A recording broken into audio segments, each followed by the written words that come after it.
banyak ndas gundul lan momori. Kemungkinan besar besok orang untuk noblos saja itu sesungguhnya sudah pada enggan. Dampak daripada Belo Melu setahun ini nantinya akan terengah-engah semuanya, baik yang mendukung maupun yang didukung. Orang kelihatannya mendukung namun sesungguhnya memusuhi. Karena dampak semua ini karena faktor kekurangan, ya sekali lagi faktor kekurangan. Kekurangan apa untuk saat ini?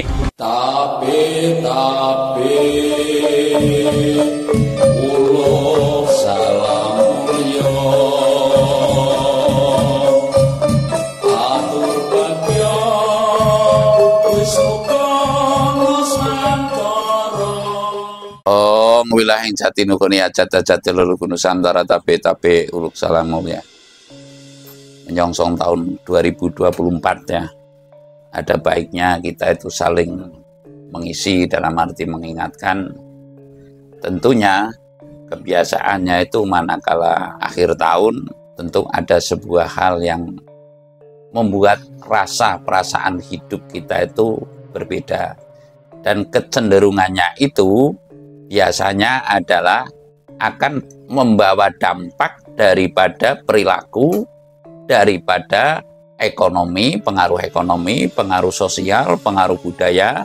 Ini tentunya biasanya itu akan membawa dampak. Contoh kemarin ketika tahun 2019 ya, tahu-tahu mak pendungul terjadi pandemi COVID-19 umpamanya seperti itu. Kita semestinya ada pantasnya kita itu memberikan perhatian kepada diri kita masing-masing, kepada lingkungan, kepada sesama, kepada keluarga. Syukur bage itu ya syukur bisa untuk khalayak rame ya. Khalayak rame yang termaksud adalah bangsa dan tanah air lah. Kita semestinya hidup memang selalu gemi nasiti hati-hati waspodo. Caranya waspodo bukan berarti curiga, tapi waspodo itu lebih daripada curiga, lebih unggul dalam memberikan kesan terhadap yang lain. Kita waspada namun tidak ada gerak-gerik curiga lah. Ini yang dikatakan bahwa mungkin bening banyune kenolan iwake. Walaupun kita tahu kondisi yang sekarang ini sudah kurang menentu atau bahkan tidak menentu, kita tetap seolah-olah menjalani dengan senang hati, dengan lemah gemulai, dengan ramah tamah. Walaupun kita itu tahulah ini prinsip dan sikap yang demikian inilah yang masih sangat jarang dimiliki oleh bangsa ini. Rata-rata bangsa ini taruhlah ceplak motar, apa isi hati ya blakotang lah. Blakotang itu ya terang-terangan yang semestinya tidak disampaikan lalu disampaikan. Manakala disampaikan itu kan akan membuat sebuah benturan ya, kecuali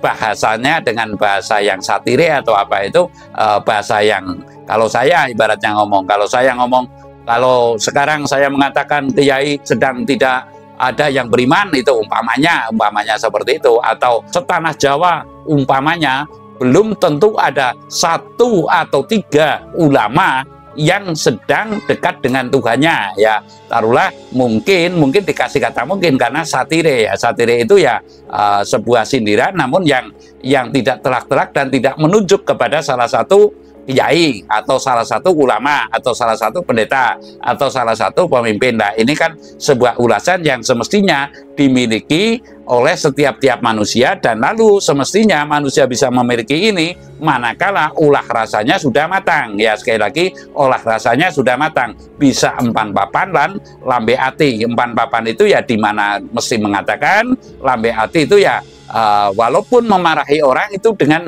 yang menyejuki itu ya bagaimana caranya. Umpamanya dikasih bebungah dulu baru dimarah-marah, karakternya dibaca sendiri, dibaca dulu, yang saya maksud dibaca dulu dirinya dia. Manakala saya ngomong seperti ini kira-kira tersinggung nggak, lalu ditunjukkan mengatakan bahwa saya mungkin adalah orang yang senang nyentil. Kamu kalau saya ngomong jangan tersinggung, karena apa? Berprinsip saling mengisi, saling membangun agar kita itu dalam kehidupan ini makin meningkat kriterianya dalam menjiwai hidup untuk bisa mengambil hikmah. Saya akan menyampaikan bahwa tahun 2024 ya, sekali lagi ini tahun 2023 sudah hampir berakhir, lalu menginjak tahun 2024. Saya akan menyampaikan sebagai rambu-rambu, akan banyak sekali kejadian yang di luar perkiraan, di luar dugaan manusia, dan nanti akan terjadi. Lah, ketika kita tidak mempersiapkan, ya tidak mempersiapkan jiwa dan raga,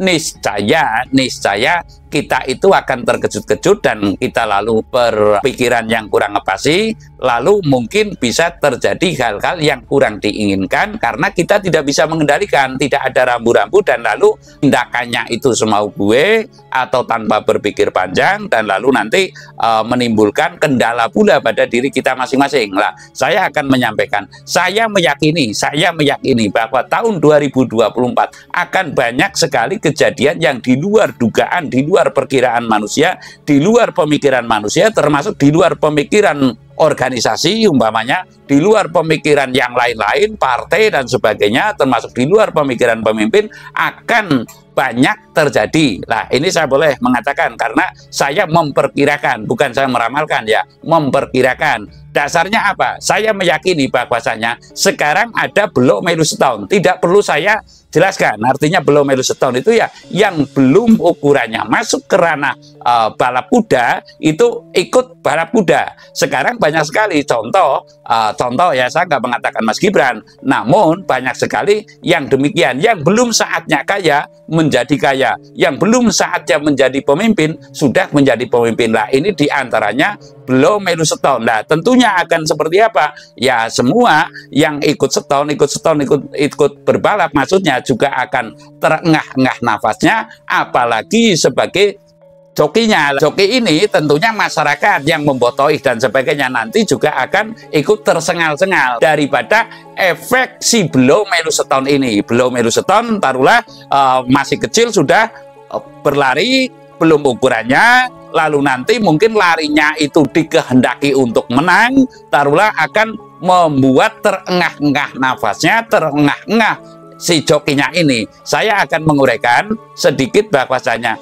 dampak daripada belum melu setahun ini nantinya akan terengah-engah semuanya, baik yang mendukung maupun yang didukung. Nah, ini apakah ini tidak baik? Menurut saya ini baik karena apa? Terjadi. Ya, kalau sudah terjadi berarti ini adalah kehendak leluhur, kehendak alam, kehendak Allah. Ya, kalau sudah terjadi ini berarti sudah kehendak alam, kehendak leluhur, kehendak Allah. Nah, ini saya mengatakan bukan berarti saya membenci, namun kewaspadaan kita ya, kewaspadaan kita dalam menghadapi tahun 2024 ini daripada efek belum melu setahun ini, tentunya kita itu bersikap yang bagaimana nanti kita mengantisipasi ya, mengantisipasi situasi dan kondisi yang kurang memungkinkan. Lalu saya akan menyampaikan nanti dampak dari semua ini banyak ndas gundul lan momori. Nah, ndas gundul itu ya kepala itu tidak berambut, itu namanya kepala gundul ya. Kepala gundul ini momori artinya bercampur baur. Yang saya katakan secara blakotang atau terang-terangan bahwasanya orang kelihatannya mendukung namun sesungguhnya memusuhi. Sekali lagi, orang kelihatannya mendukung namun sesungguhnya memusuhi. Mengapa? Karena dampak semua ini karena faktor kekurangan ya. Sekali lagi, faktor kekurangan. Kekurangan apa untuk saat ini? Kebanyakan ini adalah kekurangan uang lah. Kekurangan uang ini tentunya menghalalkan segala cara, dalam artian ini politik, situasi politik saat ini digunakan untuk mencari uang lah. Inilah yang saya katakan ndas gundul momori lah. Efek daripada yang tidak jadi nantinya, efek daripada yang tidak jadi tentunya merasa terkelabui. Kalau dibohongi itu kan kasar ya, merasa terkelabui oleh pihak yang kelihatannya mendukung namun sesungguhnya tidak lah. Ora urus ya, kemungkinan besar besok orang untuk noblos saja itu sesungguhnya sudah pada enggan. Karena apa? Yang dicari adalah uang. Sekarang rata-rata itu yang dicari uang ya, termasuk saya. Nggak munafik. Karena apa? Sekarang uang itu bukan segala-galanya, namun segalanya mesti pakai uang lah. Kali ini saya menyampaikan intinya dampak daripada belum melu setahun banyak ndas gundul lan momori. Niscaya saya nggak menambahkan bumi ini akan rusak atau carut marut, namun saya akan menyampaikan bahwa kewaspadaan ini sangat penting. Intinya ada belum melu setahun dan dampak dari ndas gundul momori lah. Kemungkinan nanti juga akan terjadinya diwiwitinya, kalau kasarnya ngomong itu, perang Bharatayuddha ing dada kita. Artinya kita mungkin tidak bisa lagi mengendalikan hawa nafsu manakala tidak ada statement dalam arti rambu-rambu ini. Lah, saya berharap semua pihak mesti bisa menahan diri, bisa mengendalikan hawa nafsu. Lah, bulan sana mungkin akan membuka adanya perang gede, perang pulet tarung buyung yang mungkin dikatakan perang dunia yang ketiga. Lah, dalam kondisi yang seperti ini, apalagi bulan Desember ini belum turun hujan, dan lalu sawah tanda-tanda hujan ini tentu tidak bisa menanam. Efek dari ini kemungkinan sumber pangan yang pokok seperti beras, terus ketela dan sebagainya, ini yang bermuatan karbohidrat akan sangat mengurang dan akan lebih membuat atau menambah dampak buruk daripada Belomeluseton dan Das Gundul Momori. Intinya saya mengajak waspada karena situasi sudah demikian, mengajak berhati-hati dan mempersiapkan diri manakala kemungkinan situasi menyeramkan di tahun 2024. Intinya di balik tahun 2024 saya meyakini akan banyak kejadian yang menyeramkan. Sekali lagi, akan banyak kejadian yang menyeramkan yang di luar dugaan, yang di luar pemikiran kita dan seluruh bangsa ini dan seluruh partai politik mungkin dan seluruhnya. Saya rasa demikian. Terima kasih.